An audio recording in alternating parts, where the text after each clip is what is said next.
Good morning, everybody. I hope everyone can hear me. Sorry, good afternoon. Thank you all for attending today. My name is Hank de Jonge, and I'm a senior partner of the firm de Jonge Reed. Over the next 40 minutes, my business partner Ben Heaney and myself will be presenting to you all some further information in relation to the pre-insolvency space and our firm de Jonge Reed. The agenda for the day will cover the insolvency industry in the current landscape, Phoenix activity and corporate restructures, personal insolvency, and to tie all this together, we'll finally look at some case studies in which you can see the true value of pre-insolvency in practice. We've just run the introduction video, and I think some people may have had some issues in hearing that, and for that I apologise. We did test it beforehand. Anyway, to get things started, we start off with the insolvency framework in Australia is ultimately designed to assist individuals, corporate entities, unsecured and secured creditors to bring finality to insurmountable debt positions. It's by no means a perfect system and should be carefully navigated. A clear example of this is the receivership process in the small to medium-sized business sector. Clients that are genuine about working with the bank will definitely achieve a better outcome for all parties through an informal process. Unfortunately, standard bank practice is to engage insolvency practitioners to investigate and prepare recommendations in relation to defaulting clients. This often results in the recommendation of the appointment of a receiver. We see countless examples where this process has clearly not been in the best interest of the creditor or the client. Getting the right advice is really the key to anyone experiencing any insolvency situation. We say there on the screen, would you self-represent or even worse, obtain advice from your ex's lawyer? But surprisingly, that's what a lot of people do when facing insolvency. An insolvency practitioner has an obligation to represent creditors, not the director or the individual. This prevents them from providing strategic advice to the company director. With this in mind, who should the company director rely on to navigate the insolvency framework and to evaluate alternatives? This is where the true value of good pre-insolvency advice becomes clear to many directors. Our industry is fairly well regulated, and we've got two regulating bodies, being AFSA and ASIC. ASIC regulates corporate insolvency, and AFSA regulates personal insolvency. It's very important that anyone going through an insolvency event understand their obligations and the process. Naturally, most business owners are not familiar with the formal insolvency process, and really nor should they be. There are many things that can be done to improve the outcomes for directors and individuals. However, it is imperative any strategy is correctly implemented within the law. Otherwise, the outcomes could simply be overturned. The current landscape is ever-changing, and I guess what we've got here on the screen at the moment are five of the main issues that we've seen major changes in of recent. The first one is the PPSA. The PPSA opened the field further for insolvency practitioners to claim assets that were previously quarantined. Asset management departments of banks are being more receptive to sensible informal workout proposals. Currently, we're finding the NAB to be the most commercial and BAQ to be the toughest. We've also seen an increase in the ATO collections team pursuing matter through to formal insolvency without giving any consideration to commerciality. We also have seen related party asset sales prior to liquidation receiving further investigation from ASIC, especially under the new Phoenix laws and so on, which we'll go into a little bit later on. In addition to ASIC, the ATO is now also investigating possible illegal Phoenix transactions. And finally, we see wider industry acceptance of the pre-pack restructure process being evident. The current landscape clearly indicates that company directors do need to be properly advised. With this in mind, a carefully planned and executed pre-insolvency strategy can save business owners thousands and kickstart their future.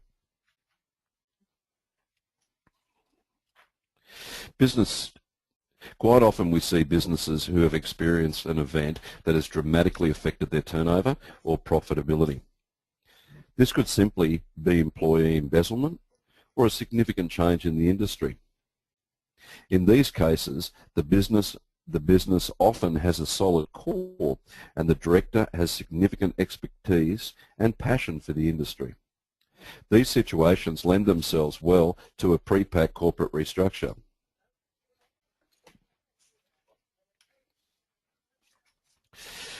Phoenix activity.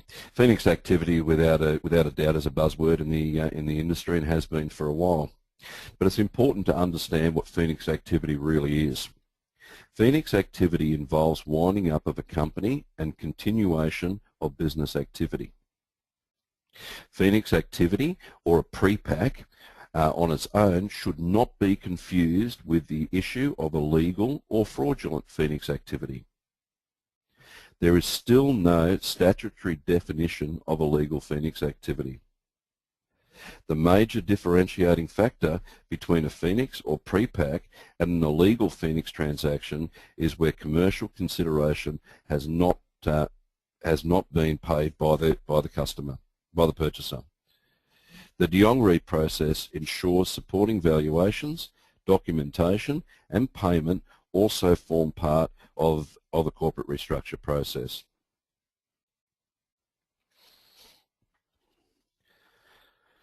Pre-packs, I guess a big part of the Jonge process is how we put all this together, and what we've got listed here on the screen is all the different steps that form part of a business restructure. So to walk through this, the definition of a pre-pack is the sale of business and or assets of an insolvent company, which is agreed prior to the appointment of an insolvency practitioner. Typically, the assets or business are sold for market value to a related company who re-employs the existing staff and produces the same goods and services from the same premises. The business and assets need to be valued by a reputable valuer. The sale needs to be correctly documented. Commercial consideration needs to be paid. The business continues to be operated by the new company with no interruption to customers and stakeholders. The insolvent company then appoints a liquidator who will then investigate the sale and report to creditors. If the process is done correctly and commercially, the expectation of management will be that the liquidator ratifies the sale. An important element of this process is that the liquidator should not advise on the process. Unfortunately, as part of corporate insolvency, bankruptcy quite often is a lead-on effect for a director.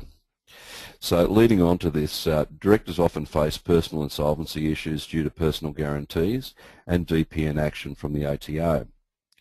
This can often be deemed as a catastrophic outcome. However, this is not necessarily the case. If correctly managed, some comforting points are: they won't necessarily lose the family home. The family business, if correctly structured, will be quarantined. They won't necessarily lose the car. It's not advertised, so their next door neighbour won't know. And finally, they can travel and work overseas if necessary. Furthermore, when we explain how bankruptcy can be correctly managed, along with the fact that this action can bring finality to all personal debts, personal guarantees, and all claims, often a huge weight is lifted from our clients' shoulders. A part of the bankruptcy process often involves the family home, and one of the things that our firm specialises in is looking at exoneration claims for people facing bankruptcy. One of the most interesting points is correctly managing the exoneration of the family home. On the slide, we look at the exoneration to a jointly owned property by husband and wife. In this example, the husband has been forced to enter bankruptcy. Previously, the husband had utilised some of the equity in the home to fund an overdraft for his business. Calculation 1 shows how a trustee in bankruptcy would normally view the equity position in the home. Calculation 2 shows how Jonge would present to an insolvency practitioner using the doctrine of exoneration. The final result of Calculation 2 has all the equity vesting with the wife, as the overdraft is subtracted from the husband's share of the equity. This example shows that the trustee in bankruptcy has no claim against the equity in the property.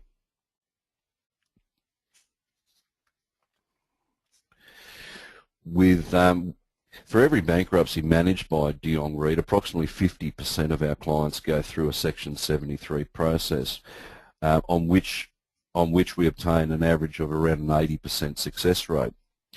A Section 73 annulment of bankruptcy is quite popular course of action for clients who wish to borrow funds at competitive rates in the future. A Section 73 annulment allows for a settlement offer to be made to creditors during the bankruptcy, which, if accepted by creditors, will cause the bankruptcy to be annulled. 10 to 20 cents in the dollar seems to be an acceptable offer. Any signs of the bankruptcy is removed from the client's CRA or Vita report, however remains on the NPII and the Dun & Bradstreet index marked as annulled. To be successful in obtaining a Section 73 annulment, the creditors vote on the proposal for which we require 75% in dollar and 50% in number of the creditors in attendance at the meeting. The key difference is that the Section 73 is a full and final settlement. It's annulled, null and void, and never existed. I'm now going to hand over to my business partner Ben Heaney to talk a little bit further and specifically look at some case studies where these strategies that we've looked at today come into action.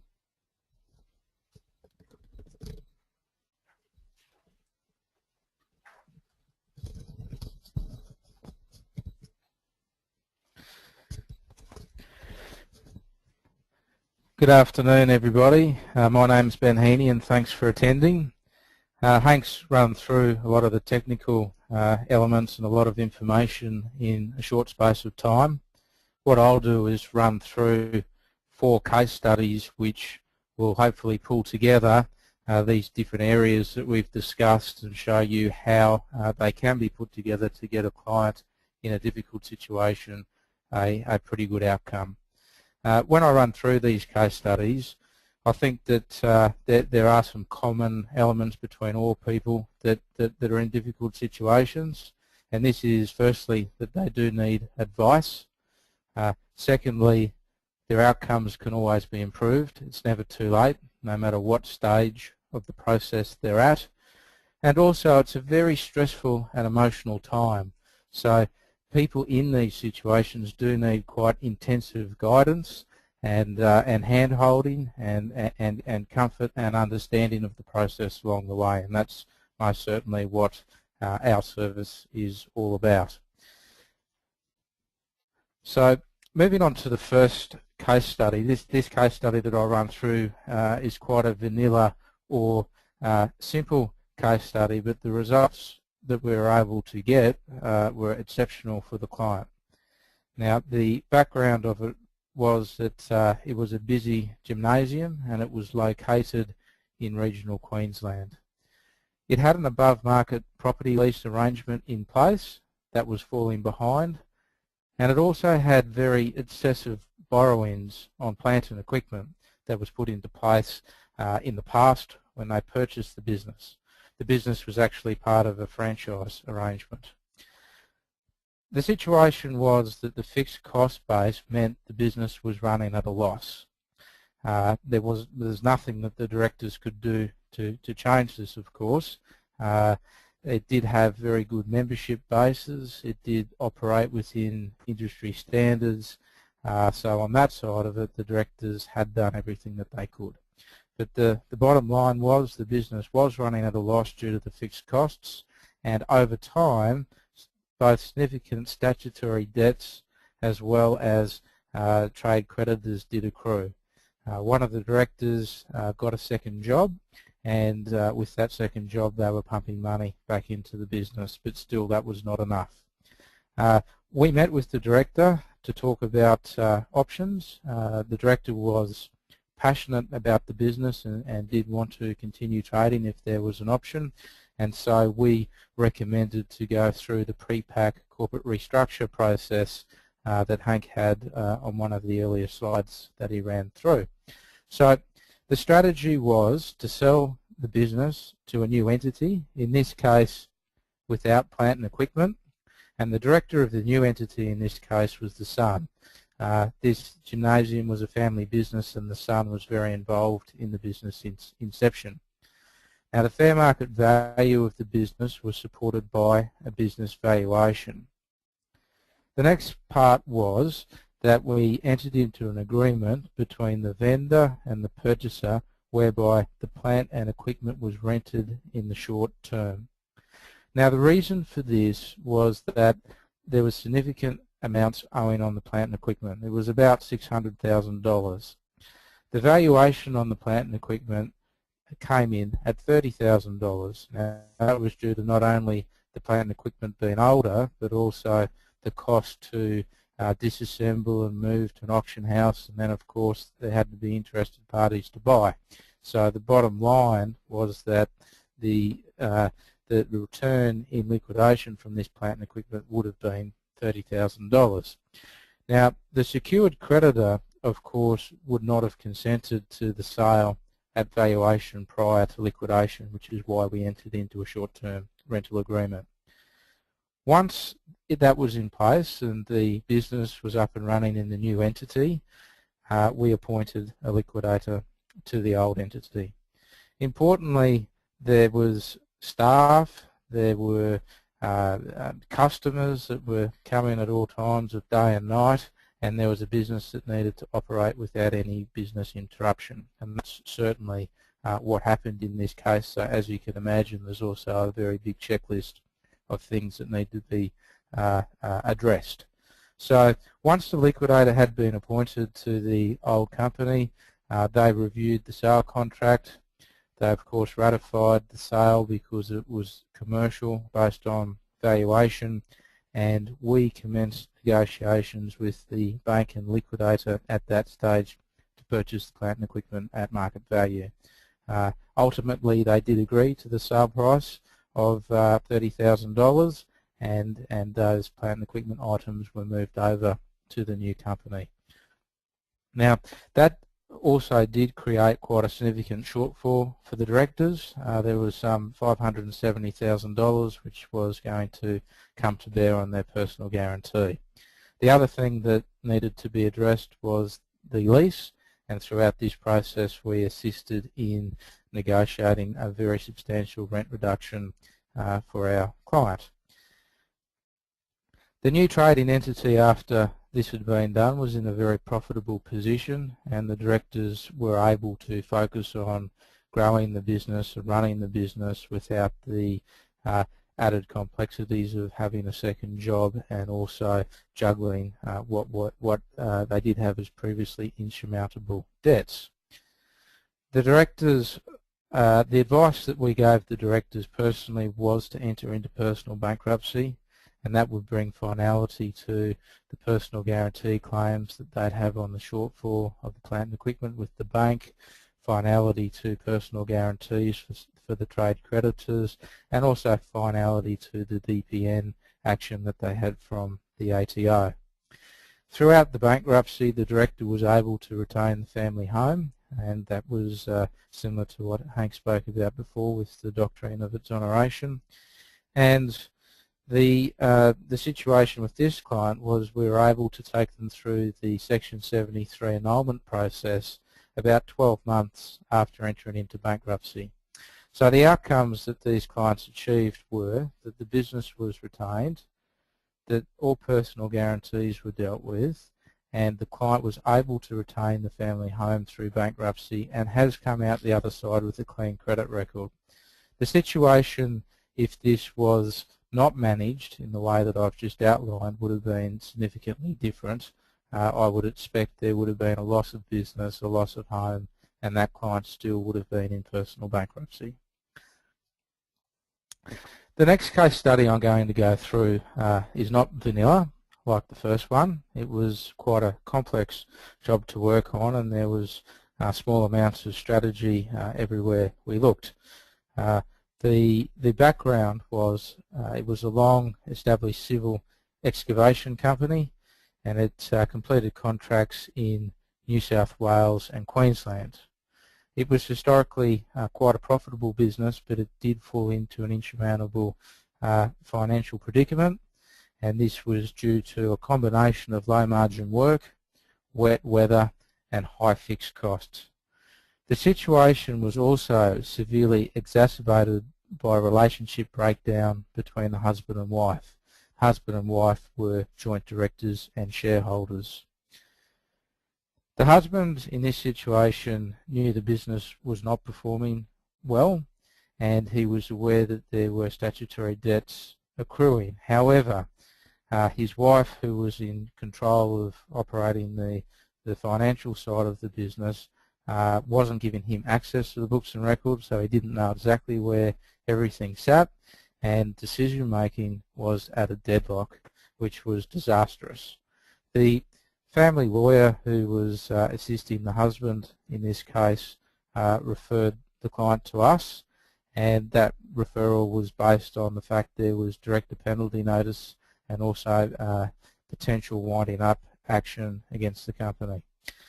We reviewed the situation, and we did determine that although the company was insolvent and could not survive in its current format, if someone could gain control, there was a good underlying business, and a corporate restructure was most certainly a good alternative to investigate. The business in this case was operated through a family trust with a corporate trustee. Our client was able to use his position as appointor of that family trust to change the corporate trustee and appoint a new trustee, which was a company that he controlled. Once control had been obtained, then the decision deadlock was broken.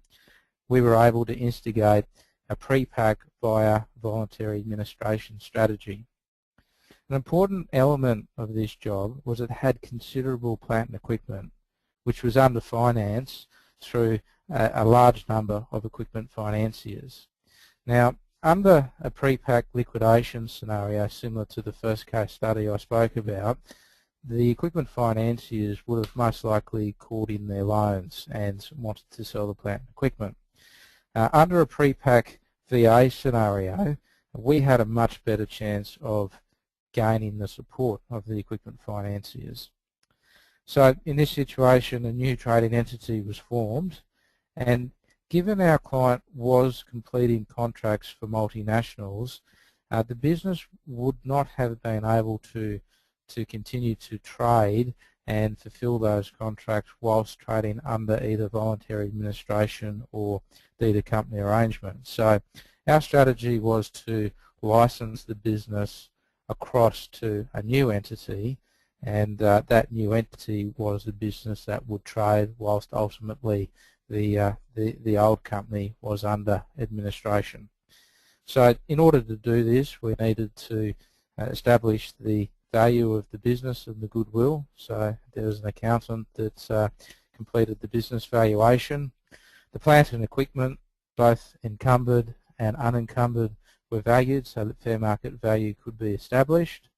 The finance, plant and equipment was leased to the new trading entity, and a PPS lease was registered on the PPSR. That was also a very important part of getting the current secured equipment financiers comfortable with the plan. Unencumbered plant and equipment and intellectual property were licensed to the new trading entity on commercial terms based on valuations. This license deed was also registered on the PPSR. The staff were re-employed by the new trading entity, and the staff entitlements were taken over. The new trading entity did need working capital, and the working capital we were lucky enough to be able to raise that from a specialist debtor finance facility that didn't require the normal 2 years trading history that most do. The new entity commenced trading, and once that was in place, a voluntary administrator was appointed to the old company, or the old trustee company. We assisted the company director at that point to put together a deed of company arrangement.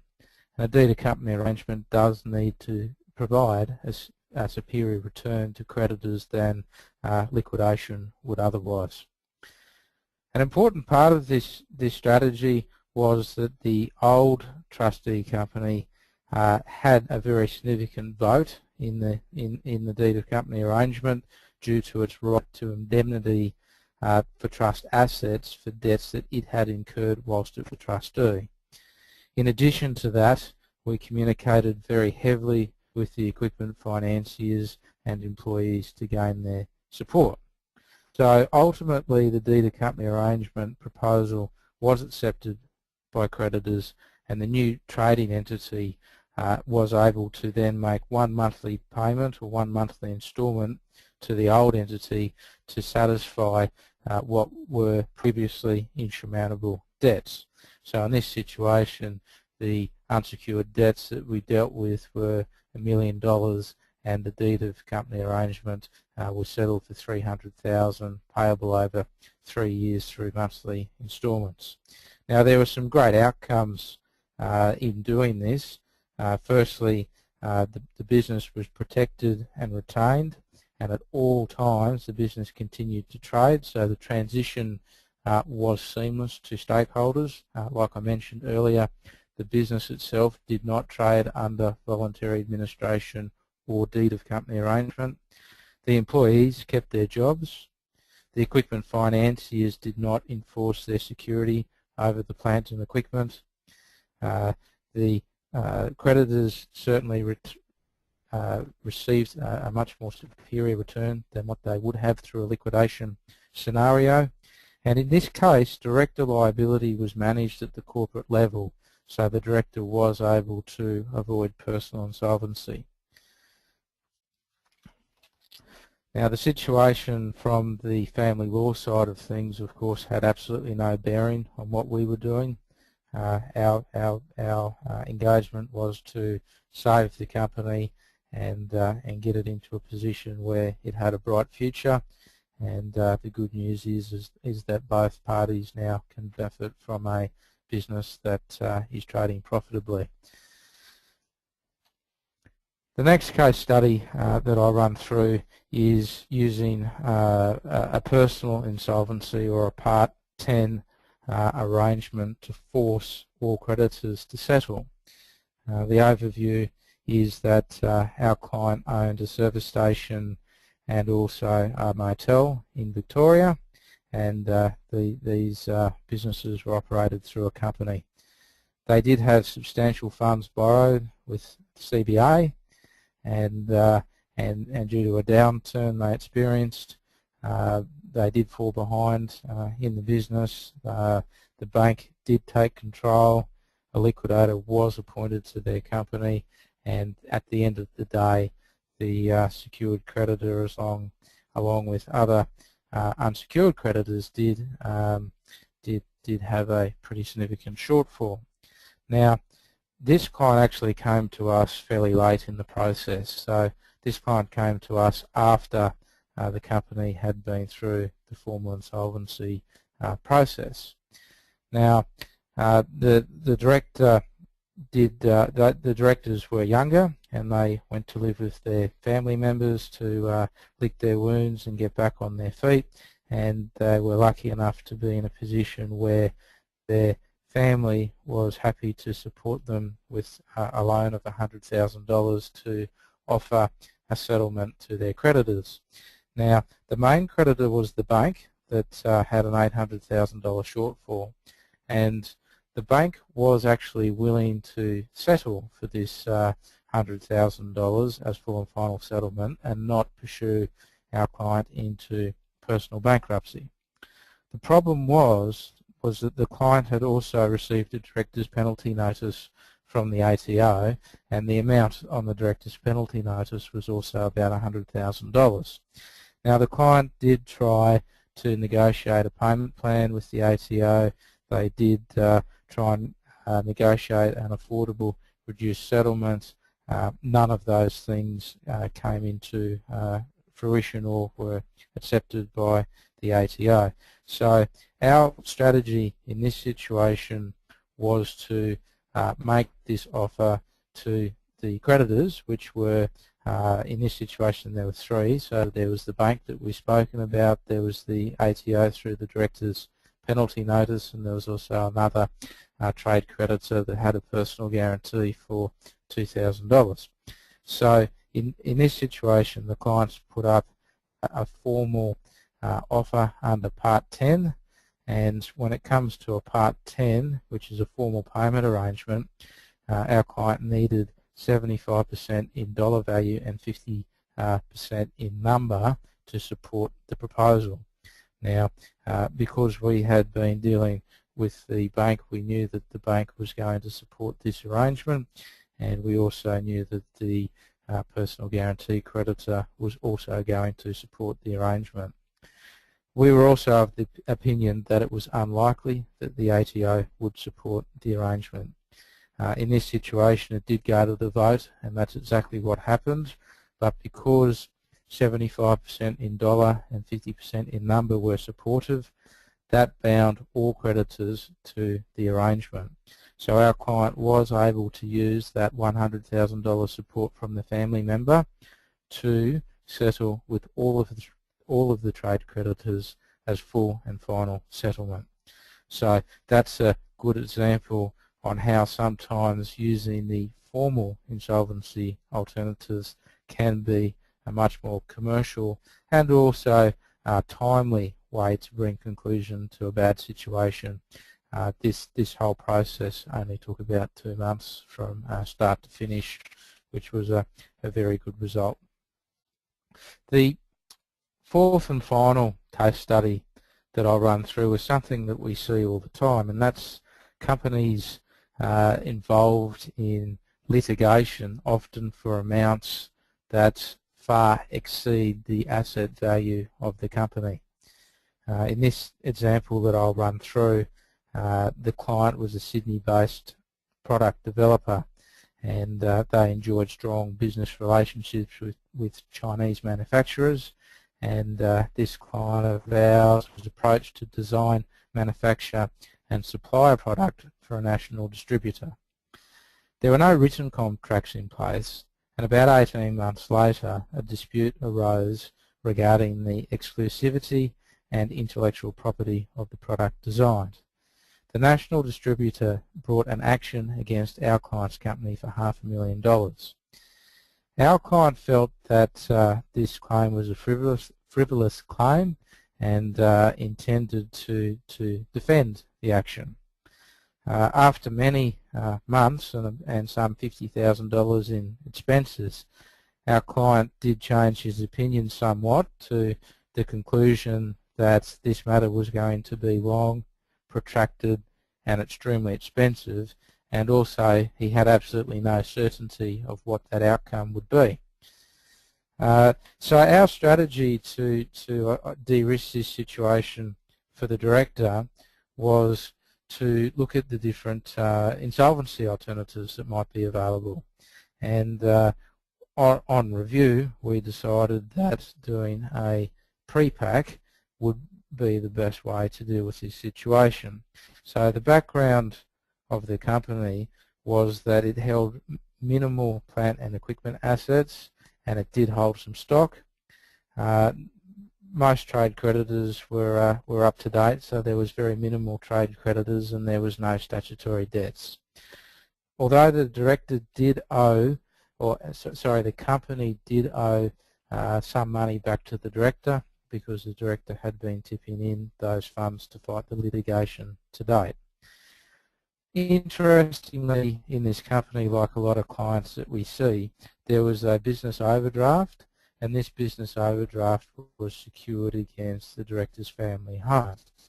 So with that background in mind, we came up with a corporate restructure or a pre-pack strategy where we got the goodwill value, we got the minimal plant and equipment and stock value, and we were able to ascertain what a fair market value of that business and its assets would be. A solicitor documented the sale contract, and those assets were sold across to a new entity. Now, interestingly, as part of this change, in order to sell the business assets, we needed to pay out the secured creditor. Now, in doing so, we needed to refinance the director's home loan in order to raise money to pay out the business overdraft. But the way that that was done was that the new business borrowed money from the bank secured against the home loan, and that money that the new business borrowed was then used to pay out the existing business overdraft or the existing secured creditor from the old entity. Now, by simply paying out this secured creditor, the amount that the new business paid was well above what the fair market value of this business was. So that's how payment for the business was effected. Now, after that had been completed, we then appointed a liquidator to the old company. As part of doing so, the claim was listed as a contingent liability for $1, and the litigation was brought to an end by appointing a liquidator to that company. So the outcome for that director was that they ended up with exactly the same amount of home loan secured against their home. They ended up with exactly the same amount of business debt or overdraft facility in the new entity, but they were able to protect themselves from this litigation or the exposure of continuing to fight or fund the costs of this litigation through an entity that most certainly was not worth what was being claimed, most certainly was not in a position to pay any such amounts if the plaintiff was successful.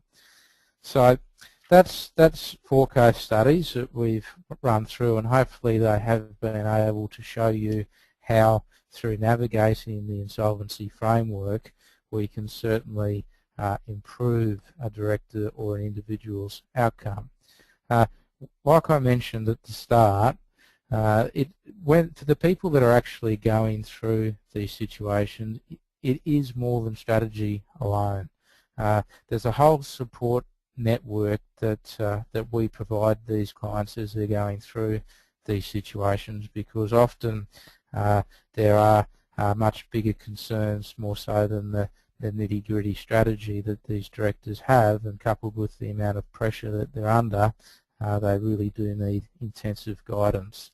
So it is important for them to not only understand or have someone that can help them with the understanding of the insolvency process, but they also need help to understand what their obligations are, and hopefully when they've got a good understanding and plan of these 2 items, then that will take away a lot of the frustration and stress that we often see.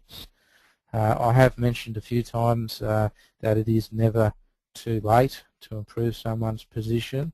So any clients that are suffering any sort of insolvency or formal demands or ongoing cash flow issues should most certainly seek information about their alternatives.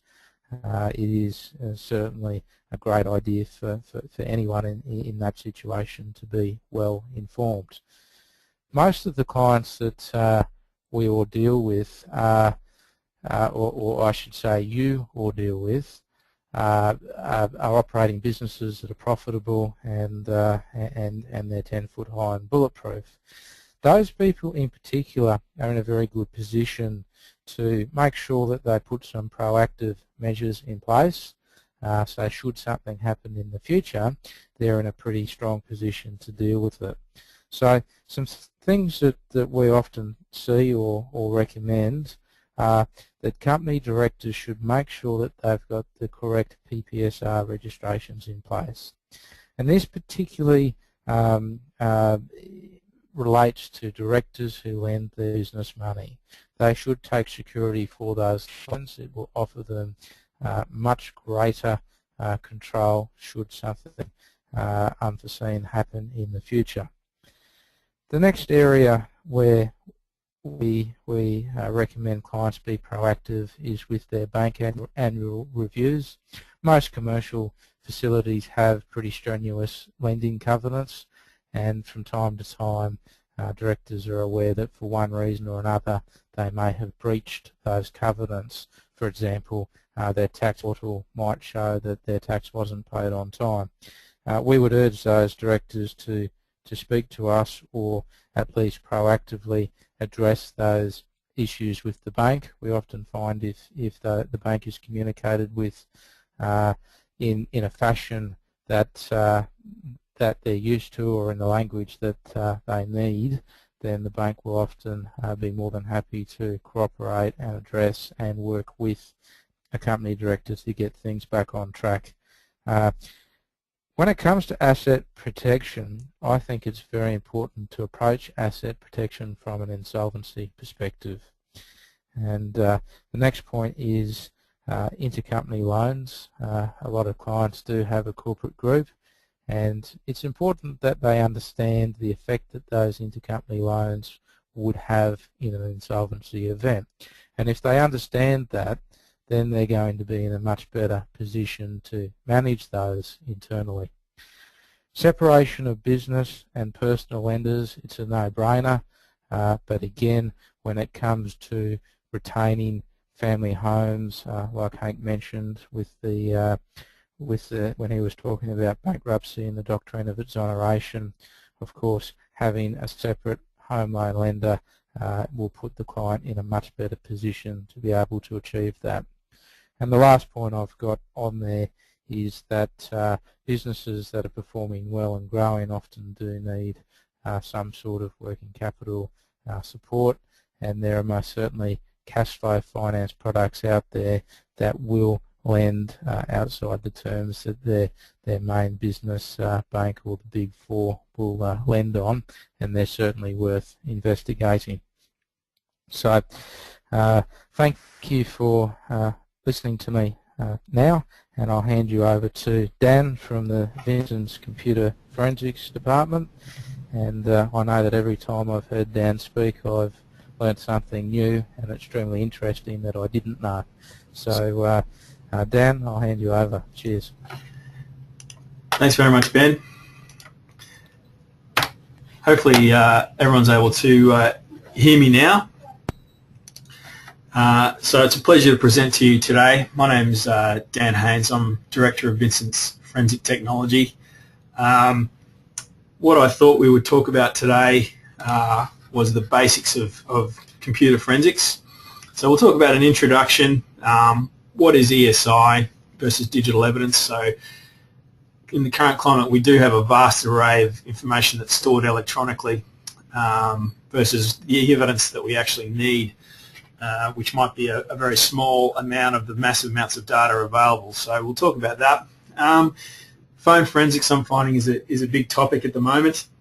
So I'm certainly happy to speak about that. And what are some of the tools, techniques that we use in interrogating data? And a topic that comes up always in questions when I do presentations is look, what's the cloud and why should I care about it? So we'll cover that as well as we go. My role essentially is in interpreting digital information, the content of which can't generally be interpreted without using computers. So we're now using computers to store data, and we can't read that data ourselves without using another computer. So it's the first time in our history where we're basically not able to pick up a document or view something directly and interpret it ourselves. So that's essentially why this science has grown out of from what used to be a very boutique and unique law enforcement tool in terms of analysing computers. We're now finding it far more prevalent in society. So what I'm about is everything you see on the screen, and that's the identification, the preservation, analysis and presentation of electronic evidence, the source of which can be anything from computer servers, SD cards, CD-ROMs, smartphones, almost anything you can think of. Photocopiers, we can identify information. We must preserve it. My domain tends to be in the field of litigation, but also in terms of insolvency matters as well. And that is, we can't go to court, or we can't wheel in a computer every time we need to look at an email or we need to look at a document. We need to make sure that this information is preserved for as long as we can and that it's presentable in court. And analysis, of course, always has to be done as efficiently as possible. There's no point in charging people telephone number type fees to find documents. It's all done very efficiently, and we have very powerful software that let us find things very quickly. Everything I do is with a view to presenting it in court, either in the witness box or perhaps in a report, which it can be easily understood by anyone, and that's a huge part of what I do is communication. It's not limited to mere computers anymore. It's not a matter of attending a site, grabbing someone's PC and finding illegal information or preserving emails. Computer networks are certainly a big part of what we do, but it's extending now to all aspects of data. So it can be the internet, it can be the cloud, it can be on phones, consumer electronics. I mentioned photocopies already, and online storage services such as Dropbox, BoxNet, SkyDrive, Google Drive. All of these things are now well within the purview of storage information, and it's not a matter of simply being on someone's computer anymore. I know the prevalence of Dropbox is worrying a lot of our clients in terms of securing their data and securing their intellectual property, most of which these days seems to exist electronically. So it might be a cache of documents that you use to communicate with clients, or your business plan, or your price codes, or your stock codes. That tends to exist electronically, and often it's fairly unprotected. Years ago, we would see most theft of intellectual property happening in terms of emails. Up until recently, a lot of data was being lost through USBs, walking out the front door basically in people's pockets. A lot of what we see now in terms of data loss is through Dropbox, where people can drag files or folders into a simple online service that gets synced somewhere else, either to their new employer or to their home computer, and they can then remove the online service and leaving little trace. So it's a big thing of what we're seeing now. In terms of understanding what I do, that's really quite simple, and I'll show you a video presentation soon that hopefully should explain a lot of it. If you think of the diagram on screen now as a basic hard drive, and that exists as a series of grids. So these are sectors of a hard drive. This is the physical hard drive on your computer. Hopefully you can see what I'm highlighting there. Now, computers really have no intuition, of course. They have no intelligence. So they keep track and keep a record of everything that they do. And what you see up here is file 1, file 2, and file 3. That's actually the index table for the computer. This is where a lot of the data about the data, or metadata, is stored. So computer knows that file 1 is in the second row. It's 3 sectors long. It's called file 1. It was created on a certain date. It's still active as it's still present on the hard drive. And any other information about that file is stored in the index. Now the actual file itself is still there, so you can see file 1, file 2, and file 3, and that's a very simple representation of a hard drive. Now if we move through presentation. Just having trouble with my highlighter here. We can basically see that what's happened for a deleted file is this, that the computer doesn't go to the file, scrub it out, move all the files around so that they're all one after another, and basically check that everything's okay, because we would lose speed, and we, most thing we want out of a computer is really its speed. So all it does in the file index that I'm highlighting here is puts a little tick saying, look, this file has been deleted down here, and that space is available if I need it. So you can see at this point, if someone like me comes in and takes a snapshot of the hard drive at this point, I can simply and very easily recover file 2 and undelete it, essentially, what we would call a copy unerase type exercise. So that's the basics of that. You can see the problem with that being later on, subsequently now, we can see that file 4 has arrived and file 2 has been what we call overwritten. We know it was still there because we can see the index. We can know it's still there. We can see the index, the file still exists. It was in this location. It used to be there. It's not anymore. It's been overwritten by file 4. And in this example, there's very little case of recovery. So when people come to us and ask us if they can retrieve a file that they deleted yesterday, then normally we would have this type of situation where file 2 still exists. If a file was deleted 6 months ago, a year ago, or longer, and they use their computer quite a lot, and they download a lot of large files, then often we'll get the situation that you see here, file 4, and it's no longer recoverable. And that's the basics of computer forensics. So I've mentioned already the process of a forensic image. That is on this side. So we basically take a snapshot of everything that's on the hard drive.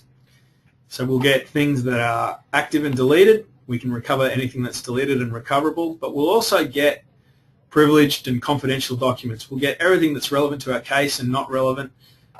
It is a little bit slower, but it provides flexibility for in-depth analysis, and it gives us a read-only copy that we can preserve and use in court. It's very verifiable.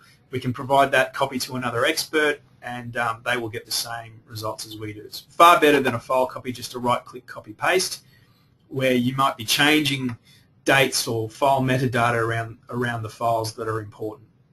You can't go to court and say, look, we just did a quick file copy and answer the question from the judge that, look, have you tampered with this evidence, because it's not verifiable. Here's a good example of a very simple imaging job that I did. It relates to what Ben was talking about earlier.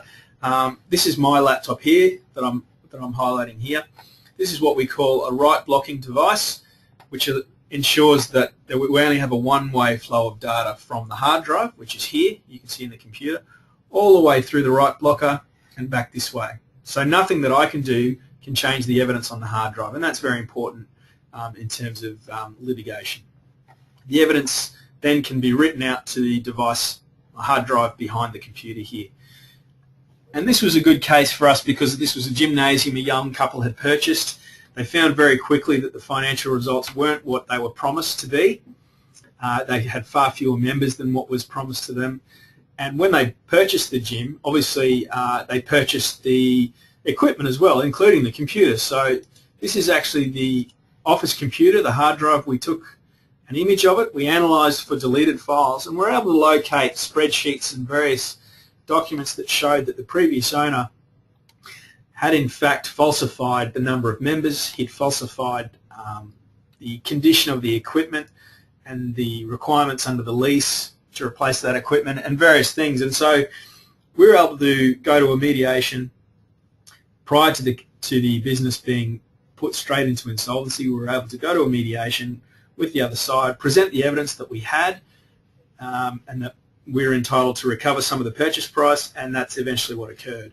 So that person had to refund a huge portion of the purchase price, which allowed the owners of this business, the gymnasium, to continue to trade and replace the equipment that needed replacing, and it was a really great result for them in that regard. So that's a good example of what we can do.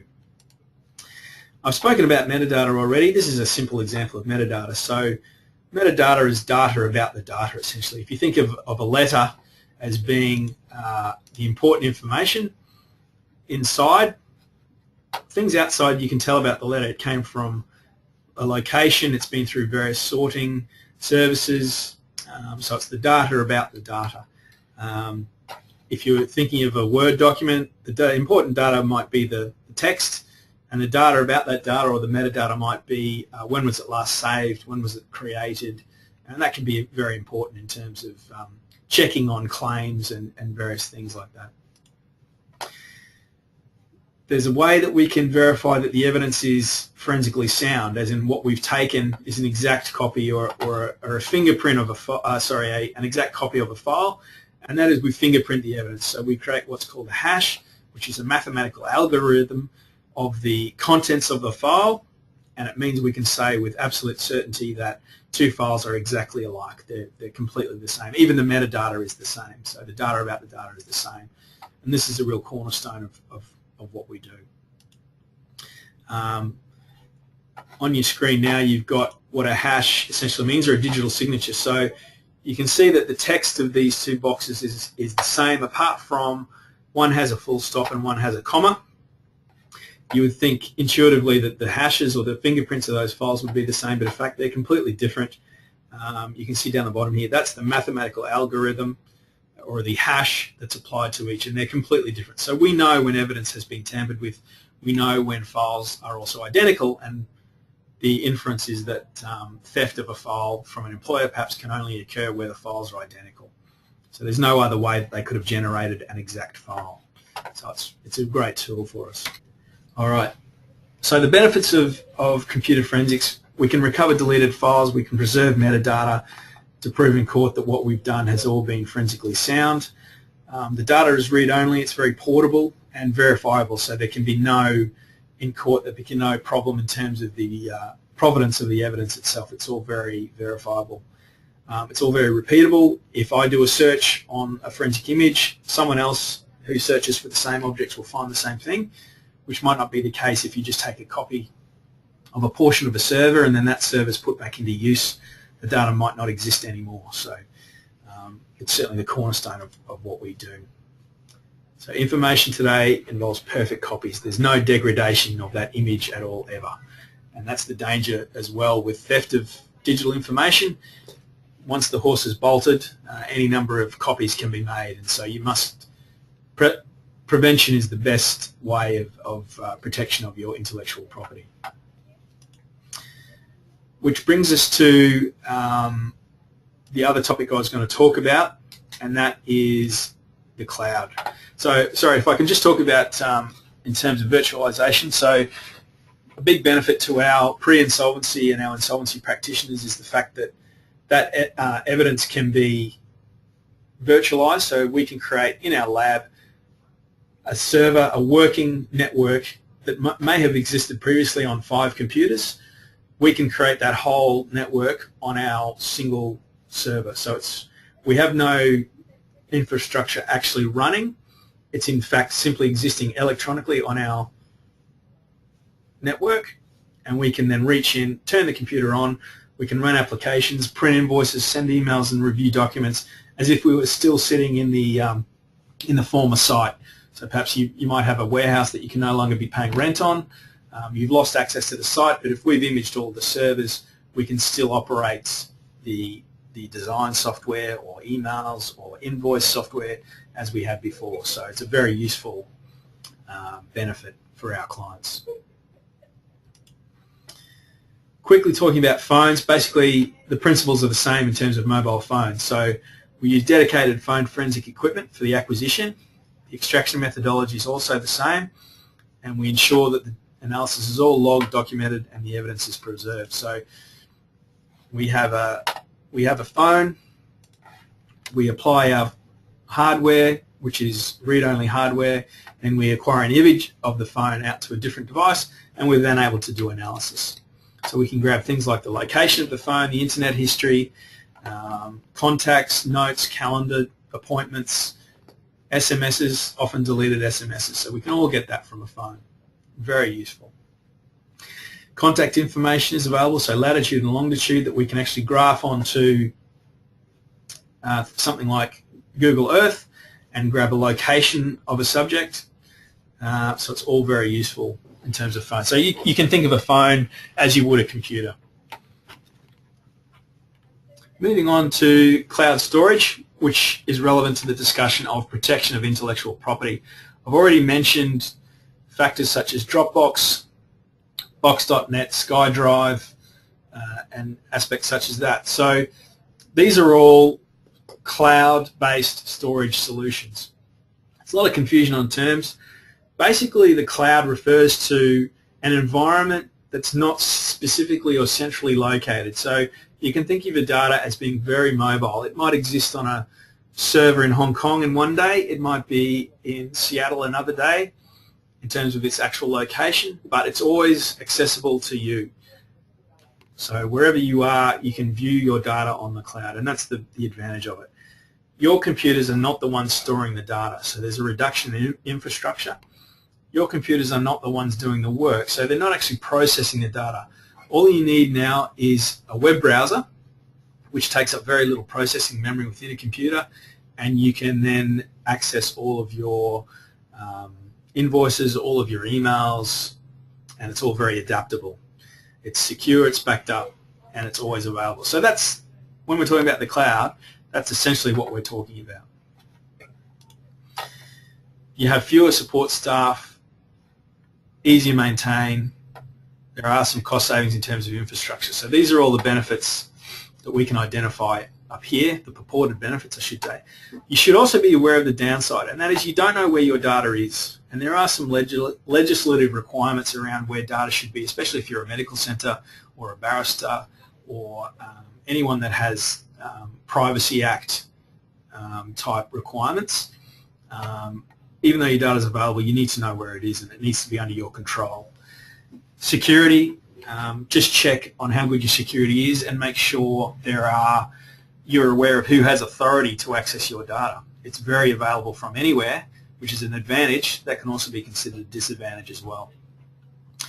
Make sure you have an exit strategy if either you or the person providing you with the cloud service gets acquired or perhaps changes conditions. Make sure you either have rights to your data or you have a local backup of your data.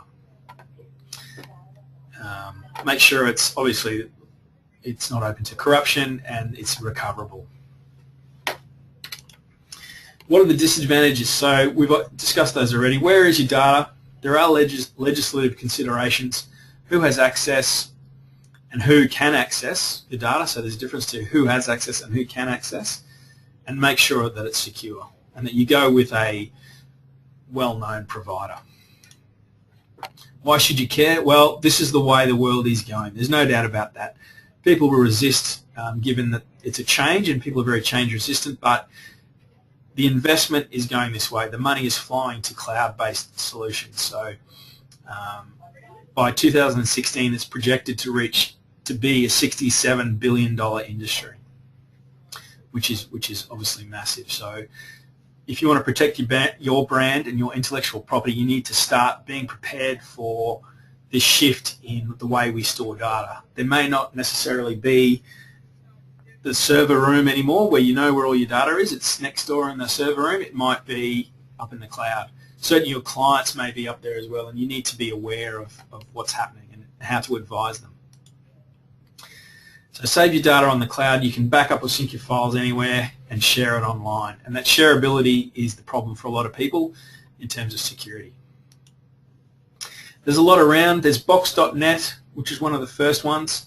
Dropbox, which is a great, very well-marketed company. They've used the approach to make aspects of their service free to a lot of people, which becomes sort of a gateway type drug. People use this thing for free. They recommend it to their friends. It spreads, and they will grab a large share of the enterprise market very soon. Google Drive are doing the same thing. iCloud, I'm sure we all have data on iCloud that we don't know about, especially if you have a mobile phone, and there's various other ones as well. Each vendor has their own client for syncing the data, but generally it involves downloading a small application to your local computer, be it at home or at work, and that little application basically transfers your data across available bandwidth up to the cloud. You can then access that data from anywhere. So very simple to use, and it's very, very easy for you to lose control of your valuable data. So be aware of it. This is just a quick grab of various solutions that are out there. The ones that most people will be familiar with are BoxNet, Dropbox, SkyDrive, Amazon, Google. They're all, Evernote's very big as well. So they're all out there. People are using them. If you're not familiar with them, you can be sure that your employees are, and they're using them already. We've got a question. Dan, do we need to get authority from our clients to save their information on Google Drive? That's from Cole. Yes. Yes. Generally, it's implied if you let them know that that's what's happening, or perhaps they're using that service to reach you. But yes, you do need to get their permission, or at least you need to have in your terms of use or in your own documents themselves information for the client that that's what's happening. So I think being transparent about it is the best way to go. I'll just move on. Evidence in the cloud. Look, cloud services are inherently viral. New users are drawn in by internal and external colleagues, and this is what I was alluding to earlier, in that a lot of these services at a personal level are free. So you're given 2 gigabytes for free. I think Google Drive will give you 10 gigabytes for free, and it's encouraging you to use their service. So again, it's that gateway approach, and they're getting, in terms of enterprise solutions, those are becoming cheaper all the time. So people that use Dropbox personally are more likely to recommend to their employer, look, this client has some large documents that we can't email. How about we just use Dropbox? And again, that's that viral aspect, that then you've got different people using those cloud providers, and everyone is jostling for position at the moment in the market. Office 2013, Office 365, which is coming, as well as driving people to the cloud. You'll be able to store your documents for free. If you buy a copy of Microsoft Office, they'll give you an allocation on the cloud to use their service for free. So it is happening. And I've probably spoken enough now. If I can leave you just the basic points, is that, look, we use computer forensics to collect electronic evidence, recover data, even if it's deleted or corrupted. We can defeat some passwords. We can trace and verify the authenticity of electronic documents, emails, and transactions. We can use it to virtualize infrastructure and reconstruct electronic events. And a lot of what I do is preparing reports and providing expert testimony. I'm happy to answer any questions. You can certainly reach me on Twitter, Vincents Forensic Technology. We have a Facebook page, or the good old internet at vft.com.au. That's all the content that we have today. I'd like to thank everyone for attending. Hopefully we've been able to answer a lot of questions and provide a lot of information, certainly from Jonge and myself. Thank you all very much for attending, and I look forward to being in touch with you all at some stage in the future. Thank you very much.